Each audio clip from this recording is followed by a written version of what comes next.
السلام علیکم دوستو، کل پاک فوج نے پھر سے بیلسٹک میزائل ٹیسٹ کر دیا ہے۔ اس بار غوری میزائل کا تجربہ کیا گیا پاک فوج کی جانب سے۔ اس میزائل ٹیسٹ کے بعد آرمی چیف عاصم منیر کی اہم ملاقات ہوئی ہے فلسطینی سفیر سے۔ کیوں اس ملاقات کو اہم قرار دیا جا رہا ہے؟ کیا باتیں ہوئیں؟ پاکستان نے ان 15 دنوں کے بعد کیوں فلسطین سے رابطہ کیا؟ یہ ساری سچویشن آپ کے سامنے رکھیں گے۔ ساتھ جرمن اخبار ہے DW، بہت بڑا اخبار ہے جرمنی کا۔ اس نے پاکستان آرمی کو خبردار کیا ہے، عمران خان کو لے کر بھی اور نواز شریف کو لے کر بھی۔ کیا اسٹیبلشمنٹ اس پر کان دھرے گی؟ یہ تفصیلات بھی آپ کے سامنے رکھیں گے۔ اب کل آرمی چیف نے دوستو فلسطینی سفیر سے ملاقات کی ہے۔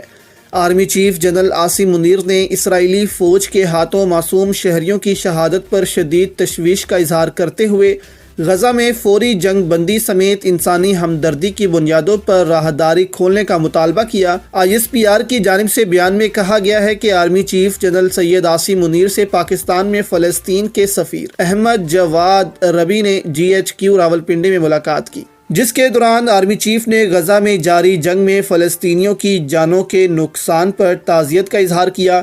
آرمی چیف نے جنگ میں اسرائیلی ڈیفنس فورسز کے ہاتھوں جان بوجھ کر بے گناہ شہریوں کے اندھا دھند قتل پر گہری تشویش کا اظہار کرتے ہوئے کہا کہ شہری آبادی، اسکولوں، یونیورسٹیوں، امدادی کارکنوں، ہاسپٹلز پر مسلسل حملے اور غزہ سے فلسطینیوں کی جبری بے دخلی انسانیت کے خلاف سنگین جرائم ہیں۔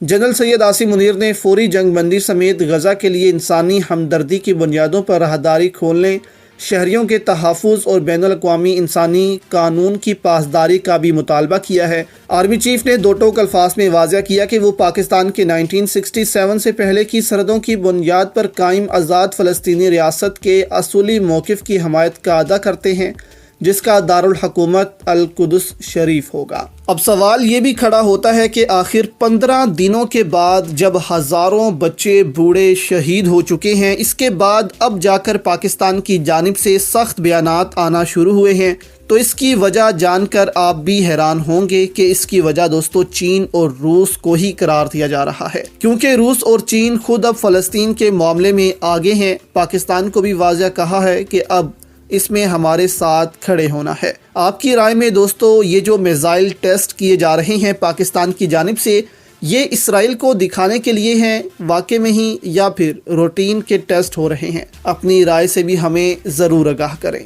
کیونکہ پاکستان اب جا کر جاگا ہے جب چینی وار شپس مڈل ایسٹ میں داخل ہو رہی ہیں، روس اپنے جو ہتھیار ہیں وہ شام پہنچا رہا ہے، چین ایسے بیانات دے رہا ہے کہ فلسطین کے پاس بھی ایک ریاست ہونی چاہیے۔ تو اس سے بہت سے سوالات جنم لیتے ہیں کہ اب پاکستان کیا ایک ہی کشتی میں سوار ہوگا، یا پھر 70 سالوں سے امریکہ اور چین کے درمیان میں ہی دو کشتیوں کا سوار رہے گا۔ اب دوسری جانب جرمن اخبار DW نے پاکستان کی اسٹیبلشمنٹ کو صاف خبردار کیا ہے کہ آپ پھر سے وہی غلطیاں دہرا رہے ہیں، جس پر کامران خان نے بھی رد عمل دیا ہے۔ یہ DW اردو نے نواز شریف کے آنے کے بعد پاکستان کی آرمی کو سمجھایا ہے دوستو۔ DW نے کہا کہ کیا اسٹیبلشمنٹ غلطیاں دہرا رہی ہے؟ نون لیگ کے لیے GHQ کی مبینہ حمایت اور PTI کی مخالفت کئی حلقوں میں یہ تاثر پیدا کر رہی ہے کہ اسٹیبلشمنٹ اپنی پرانی غلطیاں دہرا رہی ہے۔ اب یہاں بھی پتہ لگ جاتا ہے دوستو، کیا آپ عمران خان کو ووٹ دیں گے یا نواز شریف کو؟ آپ اپنا ووٹ نیچے کاسٹ ضرور کریں تاکہ اسٹیبلشمنٹ کو معلوم ہو سکے کہ نواز شریف کے ساتھ آخر کتنے لوگ ہیں۔ یعنی کہ اس وقت آپ دیکھیں کہ ہر بندے کو دکھ رہا ہے کہ اس ملک میں کیا ہو رہا ہے، لیکن ان کو لگ رہا ہے کہ عوام سوئی پڑی ہے۔ حماد اظہر کہتے ہیں کہ پہلے عمران خان کو گرانے کے چکر میں نظام بڑھنا ہوا اور اب نواز شریف کو زبردستی اٹھانے کی کوشش میں ہر ادارہ اپنی ساکھ کھو رہا ہے اس ضد بازی میں۔ اب اس پر کامران خان نے بھی اپنا رد عمل دیا اور کہا کہ دل کی گہرائیوں سے متعلقین کی خدمت میں عرض کرنا چاہتا ہوں کہ جرمن خبررساں ادارے میں شائع شدہ اور اس میں موجود مرکزی بیانیہ عوام میں جڑ پکڑ رہا ہے۔ میری بھرپور خواہش ہے کہ اب ہمارے قومی ادارے اس بے پناہ ٹوٹ پھوٹ کی شکار سیاست میں کسی ایک سیاسی جماعت سے منسلک نہ ہوں۔ پاکستان کے عوام اسلامی جمہوریہ پاکستان کے اداروں کی پشت پر کھڑے ہوں گے، نون لیگی، پی ٹی آئی، پی پی پی حمایت یافتہ اداروں کی پاکستانیوں کے دلوں میں محبت نہیں رہے گی۔ بہرحال جو حقیقت جانی آپ کی خدمت میں پیش کر دی، باقی آپ جانیں آپ کی ذمہ داریاں۔ یعنی کہ کامران خان نے بھی یہاں پر سمجھانے کی کوشش کی ہے کہ اب کسی سیاسی جماعت سے منسلک ادارہ عوام میں اپنی جگہ نہیں بنا سکتا، یہاں پر ایک نیوٹرل ادارہ ہی اب عوام میں اپنی جگہ بنا سکتا ہے۔ تو یہاں سب کہہ رہے ہیں کہ ادارے کو اس میں شامل نہیں ہونا چاہیے، کبھی بھی وہ اس ڈرٹی پالیٹکس سے خود کو الگ کر لے تاکہ عوام میں ان کے لیے کچھ ہمدردیاں پیدا ہو جائیں۔ اگر اس دفعہ پھر سے وہی غلطیاں دہرائی گئیں جو 75 سالوں سے کی جا رہی ہیں تو پھر اس دفعہ عوام یہ ہونے نہیں دے گی۔ ظاہر ہے دوستو، عوام کے صبر کی ایک حد ہے۔